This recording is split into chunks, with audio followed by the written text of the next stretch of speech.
guys, nandito na lang pang inyong lingkod si Luto Nanay Vlog. So ngayon, bago nyo ako samahan sa aking pagluluto ng masarap na pusit. So ngayon, babati muna ako sa inyo. May shoutout sa inyong lahat.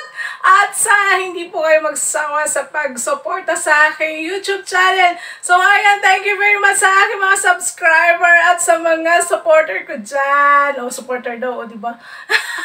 So ayan, mega love shoutout po sa inyong lahat. At sana hindi kayo magsasawa mag-support sa aking channel. At sa mga waray na, mega love shoutout sa inyo mga waray na. Mawag gabi iyo o adlaw man nila iyo tanan.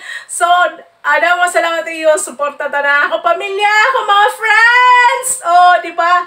Mega love shoutout tayo nila Summer. So, ayan, hindi ko na pahabain. So, ayan, tayo samahan nyo na ako magluto ng adobong pusit. So, tara, let's go na. Thank you and God bless, guys.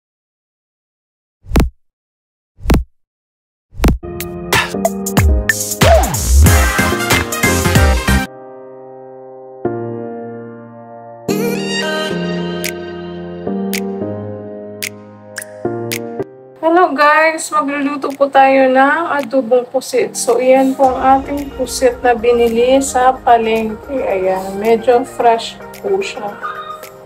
Ayan siya. Ayan. Medyo mahal ang ating pusit.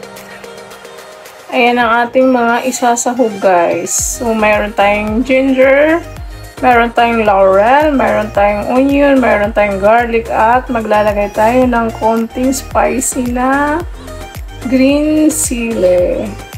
Then, ayan, sugar natin guys. Yan ang ating vinegar. Yan. Tara guys, magluto na tayo. Samahan nyo ako. Ayan, nagpainit na tayo ng mantika. So, ilalagay na natin yung ating ginger.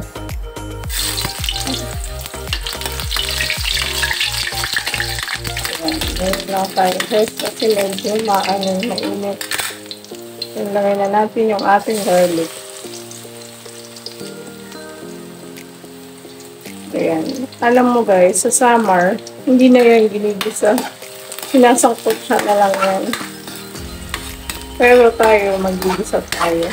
Kasi hindi ganun ka-fresh yung ating pusit. Sa summer kasi guys, fresh na fresh pa yung mga pusit doon. So, ayan. Ayan, lagay na natin yung ating onion.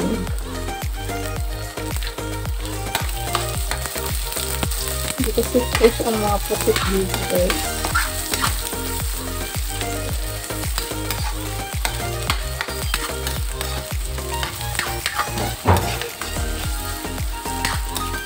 Ayan. Sa mga hindi pa po naka-follow sa aking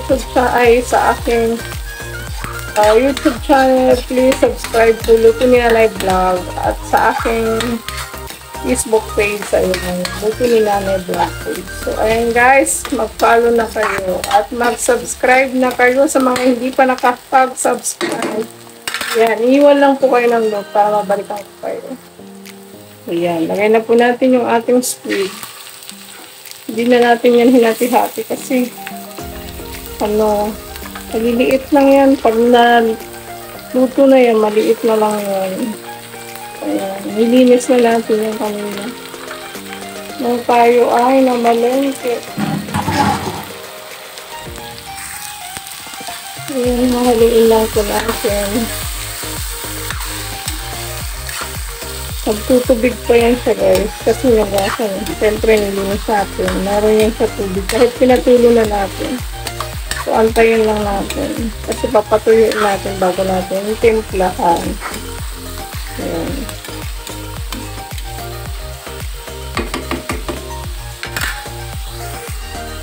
Lagyan natin ng black pepper guys.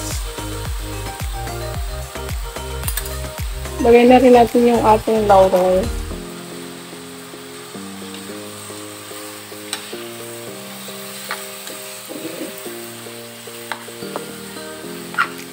Siguro guys, lagay na rin natin yung ating so ayan guys, maglalagay tayo ng toyo kasi parang hindi siya umitin. Ayan, hindi natin ubusin kasi baka umanot. Tikman muna natin. Then, lalagay na natin yung ating vinegar. So, kailangan marami yung vinegar. Hindi ko rin inubos. Baka sumobra.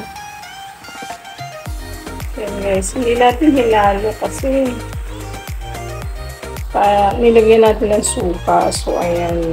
Yung sili guys na green, optional lang yan ha.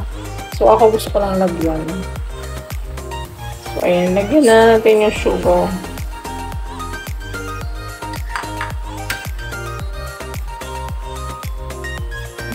Ayan lang natin. Kumulo naman na siya. Kaya lang ayoko pa siyang haluin. Kasi para maluto yung luto ng ating pusit na adobo.